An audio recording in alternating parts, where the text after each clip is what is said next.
chào các bạn, mình tên là Đồng Duy. Hôm nay là bài tập về nhà của mình và xin mong cô và các bạn sửa cho mình về phần các bốn âm ghi dài, ghi ngắn, nghe và nghe bước. Mình bắt đầu trình bày. I, li, li, what, does it mean? It mean làm ơn, nghĩa là gì đó. It, English.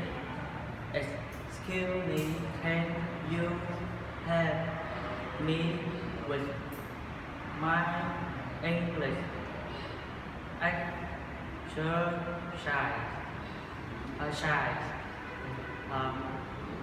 Of course, what can I do for you? Đúng là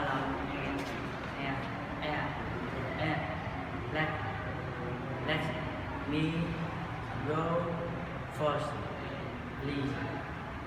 Okay, are you in rush? Đúng là phần thứ tư là này, nghe bước là can you read this task, please? Yes, I will try to speak slower.